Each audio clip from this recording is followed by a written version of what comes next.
Corona की तीसरी लहर क्या सिर्फ अफवाह है? क्या तीसरी लहर इस देश में आने ही वाली नहीं है? ये वो सवाल हैं जिन पर लगातार कंफ्यूजन बना हुआ है। बच्चों पर तीसरी लहर अगर आती है तो क्या असर होगा? लोगों के जहन में एक डर इस बात को लेकर भी है। एक तरफ जहां पूरे देश में तीसरी लहर से निपटने के लिए तैयारी चल रही है, तीसरी लहर में बच्चों को बड़ा खतरा बताया जा रहा है, पेडियाट्रिक आईसीयू बन रहे हैं। वहीं अब अमेरिका के एक बड़े डॉक्टर ने कहा है कि तीसरी लहर आएगी नहीं। ऐसा दावा करने वाले डॉक्टर रवि गोडसे ने कई और अहम खुलासे किए हैं। इस वक्त खुद डॉक्टर रवि गोडसे हमारे साथ जुड़ रहे हैं। हम उनके तमाम दावों की हकीकत, दावे के पीछे की रिसर्च, सब उन्हीं से जानने की कोशिश करते हैं। डॉक्टर गोडसे, बहुत बहुत स्वागत है आपका न्यूज नेशन पर। इस वक्त सर पूरा देश आपसे यही जानना चाह रहा है, क्यों आपको लगता है कि तीसरी लहर हिंदुस्तान में नहीं आएगी? मेरा ये मानना है कि तीसरी लहर ऑप्शनल है। अगर आपको कोरोना से बचना है तो उसके दो रास्ते हैं। एक रास्ते से आपको दौलत, इज्जत, शोहरत और माँ मिलेगी, उस रास्ते का नाम है टीकाकरण। और दूसरे रास्ते से आपको डिसीज मिलेगा। अब कोरोना इस तरह से फैल चुका है कि कोरोना अंकल से आपकी मुलाकात तय है, आप उसे टाल नहीं सकते। कोरोना अंकल से तो आपको मिलना है, टीके से मिले या डिसीज से मिले। तो मेरी ख्वाहिश ये थी कि डिसीज के राह से, बीमारी के राह से हम ना पहुंचे वहां तक, लेकिन अभी जो हाथ में है वो तो करना पड़ेगा। देखो, 2020 में जो लोग को पहली लहर में कोरोना हुआ था, जो कोरोना से संक्रमित हुए थे, वो लोग ये दूसरी लहर में गंभीर तरह से सीरियसली सिक नहीं हो रहे। अगर वो होते तो न्यूज पे हम लोग कोहराम मचा देते। इसका मतलब ये है कि नैसर्गिक रूप से आपको जो प्रतिकार शक्ति प्रदान होती है वो म्यूटेशन के खिलाफ चलती है, 1 साल से ज्यादा चलती है, अच्छी चलती है। जब हम ये कहते हैं कि इंडिया में 3.5 लाख केसेस लोग आ रहे हैं, हर एक केस के पीछे छुपे 10 या 20 लोग हैं, तो 50 लाख तक लोग हर दिन में संक्रमित हो रहे हैं, मेरा ये मानना है। और वो 8-9 दिन में ठीक हो जाते हैं।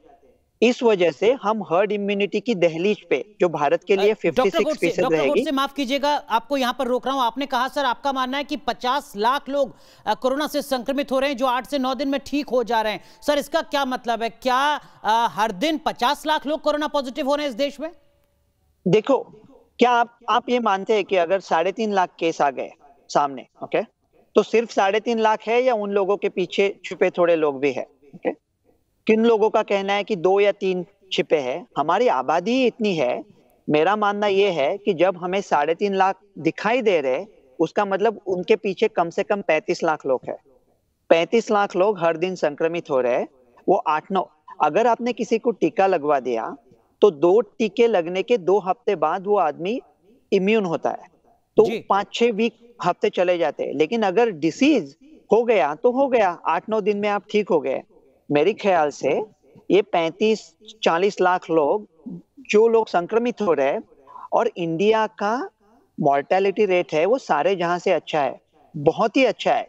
जो लोग कहते हैं कि इंडिया नंबर्स को छुपा रहा है, उनके जहन में ये बात भी नहीं आती मृत्यु दर कैसे कैलकुलेट करते हैं। जो लोग मरे हैं, भाजक डिवाइडेड बाय जितने लोग संक्रमित हुए, ठीक है जी। अगर मरे हुए लोगों का आंकड़ा हम दो गुना से छुपा रहे हैं, तो न्यूमरेटर में 2 से मल्टीप्लाई किया, लेकिन जो डिनोमिनेटर है वो भी अगर 10 या 20 गुना है, इसका मतलब हमारा मृत्यु दर हम जो सोच रहे थे उससे 10 गुना अच्छा है, सारे दुनिया में अच्छा है।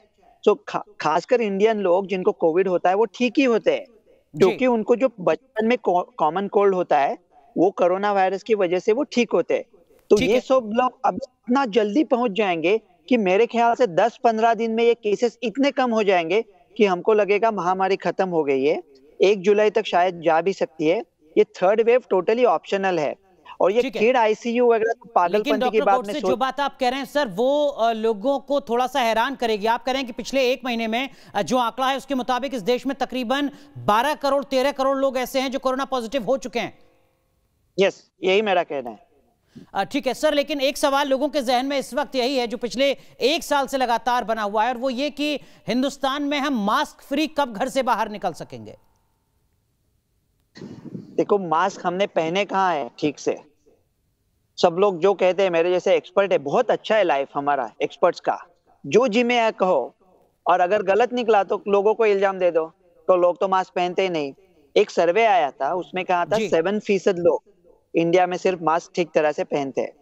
लेकिन सोचने की बात यह है कि दिसंबर एंड जनवरी में ऑलमोस्ट ये महामारी चली गई थी ना, तब क्या लोग 50-60% मास्क नहीं पहन रहे थे? तब भी वैसे हमारे लोग जो बड़े प्यारे हैं, जैसे है वैसे है, वो तो बदलने वाले नहीं है। वो असरानी के जैसे है शोले में, इतनी सारी बदलियों के बाद हम नहीं बदलेंगे, हम वैसे ही है, लोग अच्छे हैं। तो लोगों ने मास्क ना पहनने के बावजूद भी महामारी ऑलमोस्ट चली गई थी। इसका मतलब ये महामारी आना या जाना, इससे मास्क का 100% ताल्लुक नहीं है। मास्क इंपॉर्टेंट है, इजी है, आप, लेकिन हमारी महत्वाकांक्षा ये नहीं होनी चाहिए कि हम लोग जिंदगी भर मास्क पहनते रहेंगे। अगर खुदा ये चाहता था कि हम मास्क पहने तो हमको मास्क डाल के ही भेज देता था। न मुंह छिपा के जियो, न सर झुका के जियो। ये महामारी खत्म होने के बाद अमेरिका ने तो निकाल दिए मास्क। अभी मैं मेरे अस्पताल के बाहर मास्क निकाल के बैठा हूँ। तो हमारे भारत माता के मास्क भी कुछ महीनों में निकाल देंगे। लेकिन अभी क्विकली कहता हूँ, @डॉक्टर गोडसे रवि 1 पे मैंने ट्वीट भेजा है, अगर आपको मास्क सदा के लिए नहीं पहनने हैं तो अभी पहनना जरूरी है। ठीक है, बेहद अहम बात सर इस वक्त आप कह रहे हैं। आपने वैक्सीनेशन का जिक्र किया है लगातार अपनी बातों में। वैक्सीनेशन को लेकर आपको लगता है कि कहीं कमी रही है हमारे एंड पर, पॉलिसी के स्तर पर, इंप्लीमेंटेशन के स्तर पर, रिसर्च के स्तर पर, या हम सही रफ्तार से आगे बढ़ रहे हैं? जब हम लोग सरकार की आलोचना करते हैं तो कभी कभार उनकी प्रशंसा भी करना चाहिए। तो मैं एकदम बैलेंस्ड हूँ। मैं तो ये कहता हूँ कि राजनीति में मुझे पता ही नहीं कौन सी पार्टी है, जो अपना गवर्नमेंट है, अपनेपन से बात कर रहा हूँ, कोवैक्सीन जैसी वैक्सीन बनाना और लाना ये बहुत बड़ा काम है। और क्या होता है, जब 15-16 करोड़ लोगों का टीका हो गया है, जब हम लोग परसेंटेज की बात करते हैं तब हमारी आबादी इतनी है कि अपना बैंड बच जाता है अगर पॉपुलेशन को डिनोमिनेटर में डाल दिया। लेकिन 15-16 करोड़ बहुत अच्छी बात है, लेकिन गलती एक कर रहे हैं। गलती तो नहीं कहूंगा, सोच किसने गलती की छोड़ दो, क्या गलती है देखो, बाबूगिरी बहुत हो रही है। ये जो फाइजर मॉडर्ना के वैक्सीन है, फॉरेन वैक्सीन है, वो कई ज्यादा प्रभावी है और मेरे जैसे भारतीय मूल के लाखों लोग ले चुके हैं यूएस में। इंडिया में उसके ब्रिजिंग स्टडीज की जरूरी नहीं है। ये सरासर गलत है, ये आज हो सकता है। दूसरी बात ये है कि वो फाइजर इंडेमिनिटी मांग रहा है ना, कि अगर कुछ नुकसान हो, वो गवर्नमेंट क्यों बीच में आ रहा है? मेरे ख्याल से गवर्नमेंट एक 20 साल का बच्चा है जो ना दिखने में अच्छा है, ना उसको नौकरी है, ना उसका एजुकेशन है, और डैडी से कह रहा है पिताजी मेरी शादी कर दो। अरे क्या शादी कर दो, ये सब प्राइवेट में ला दो। प्राइवेट में जो लोग कंज्यूमर्स है, अगर एक माँ है आप और आपके 2 बच्चे हैं, तो माँ डिसाइड करेगी ना कि रिस्क अच्छा है या बुरा है। डॉक्टर गोडसे, हम एक वेलफेयर स्टेट हैं, आर्थिक पैरामीटर्स में हम बहुत पीछे हैं। अगर हम सिर्फ बाजार के हवाले कर दें तो सवाल ये उठेगा कि फिर जो गरीब तबका है वो कैसे वैक्सीन लगवा पाएगा? बच्चन की मूवी होती थी, आपको दिखाई दे रहा है, सुनाई दे रहा है? जी, मुझे सडनली फ्रेम गई। ठीक है, पुरानी एक अमिताभ बच्चन की मूवी होती थी कि प्रेम चोपड़ा गाड़ी चलाते आते हुए किसी को धक्का देते हैं और वो आदमी गिर जाता है और अमिताभ जी आके कहते हैं, सेठ क्या गरीब की जान की कोई कीमत नहीं होती? अमीर की जान की भी कीमत होती है ना। ये बीमारी में अमीर गरीब ऐसा कुछ नहीं है। अगर आपने प्राइवेटाइज किया और अमीर लोग जो भी पैसा है वो लोग उन्होंने खरीद लिया, तो अमीर लोग कतार में से हट जाएंगे ना, और फिर गरीब लोगों को जल्दी मिलेगा। और अगर आपका मानना ये है कि अमीर लोग कतार में आगे नहीं है गरीब लोगों को, तो खेत से कहना पड़ेगा आप हिंदुस्तान को जानते नहीं हो। अमीर लोग कतार में गरीब लोगों से आगे है। उस तरीके का सिस्टम तो अभी है। 900 रुपए, 1200 रुपए, 600 रुपए में प्राइवेट हॉस्पिटल में जाकर वैक्सीन लगवा सकते हैं जो लोग अफोर्ड कर सकते हैं उसके प्राइस को। 900 क्यों, 90,000 रख दो।